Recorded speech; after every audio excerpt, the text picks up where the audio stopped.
Bonjour à tous, aujourd'hui une petite vidéo sur Thales. Je sais, j'en ai déjà fait une, mais c'était une de mes toutes premières vidéos, sans le micro, donc avec un son plus pourri, et je n'utilisais pas de tableau blanc. Donc ça permettra de revenir dessus. Donc aujourd'hui, je refais une explication de Thales, et je referai très bientôt une vidéo comportant des exercices sur Thales. Alors, pour Thales, ça veut dire, pour que vous puissiez utiliser le théorème de Thales, c'est qu'on a un triangle. Alors, ça pourrait être autre chose qu'un triangle, mais dans 99% des cas, on parle toujours d'un triangle. Un triangle avec deux droites parallèles. Ici, mon triangle, vous voyez très bien, et mes deux parallèles, c'est la droite DE et le segment CB. Quand j'ai un triangle et que j'ai deux parallèles, Thalès me dit que j'ai deux propriétés. La première est celle que moi j'appelle celle de la propriété des miroirs.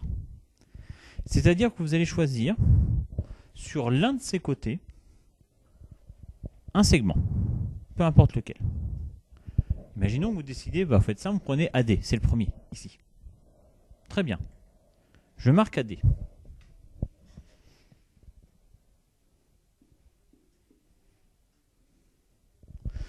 Qu'est-ce qui fait face à AD?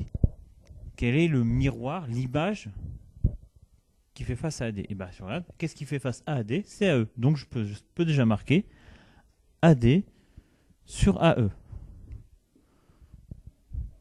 Je prends un nouveau côté. Mais attention, une subtilité, une seule. C'est qu'il faut toujours vous démarrer du même côté. Ici, j'ai démarré avec AD, donc j'ai démarré du côté gauche de ma figure. Donc je reste côté gauche. Mais un autre segment du côté gauche, allez, je continue, j'ai DC.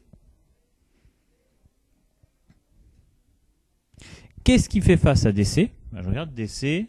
Qu'est-ce qui est là de l'autre côté? C'est EB. Hop, DC, EB. Et il me reste un troisième segment de ce côté. J'ai fait AD, j'ai fait DC, et il me reste AC.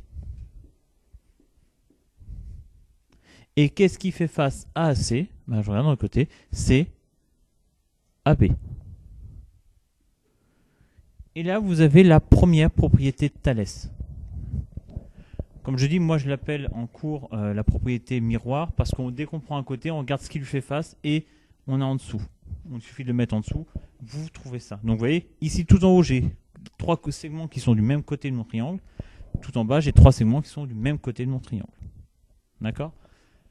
La seule subtilité, je vous l'ai dit il y a 2 minutes, c'est que vous devez toujours démarrer du même côté. Si vous démarrez côté gauche, vous démarrez en haut toujours côté gauche. J'aurais pu très bien démarrer côté droit, ça n'aurait absolument rien changé. D'accord? Ceci, c'est la première propriété. Il y en a une deuxième. Alors, la deuxième est celle qu'on appelle, là il n'y a pas que moi, celle des triangles équivalents.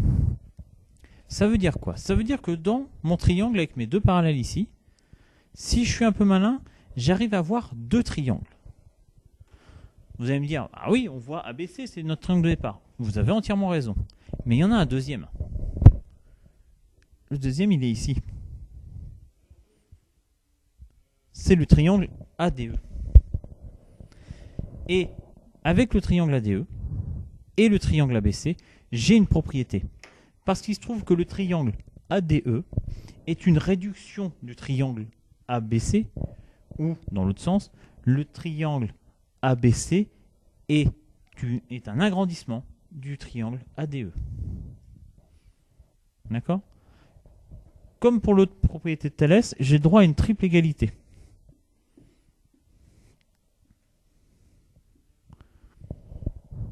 Mais cette fois-ci, je ne pars pas d'un côté de mon triangle, je pars soit de mon petit triangle, soit de mon grand triangle, au choix. Alors, par exemple, cela ferait, imaginons que je décide de partir du grand triangle. Je prends un côté de mon grand triangle, peu importe lequel, on s'en moque. Je prends AB, très bien. Quel côté de mon petit triangle se trouve du même côté que AB? Alors là, si AB c'est là, mon petit triangle est ici, donc c'est AE. Je mets AE. Je choisis un deuxième côté de mon grand triangle. Je vais prendre AC. quel est le côté du petit triangle qui est du même côté que AC. Enfin, regarde, AC étant là, mon petit triangle, le côté, c'est ici, c'est AD. Et enfin, il me reste BC. Et il me reste donc dans mon autre triangle qu'un seul côté aussi, bah c'est DE.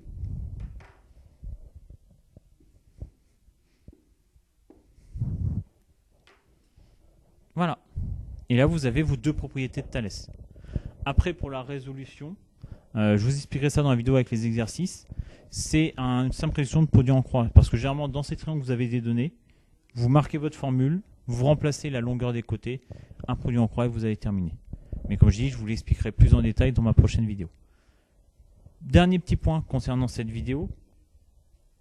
Quand vous utilisez Thalès, vous pouvez donc mesurer différents côtés, mais cette deuxième propriété est la seule, je dis bien la seule, qui va vous permettre de mesurer les parallèles justement. C'est-à-dire de mesurer ce côté-là et de mesurer ce côté-là.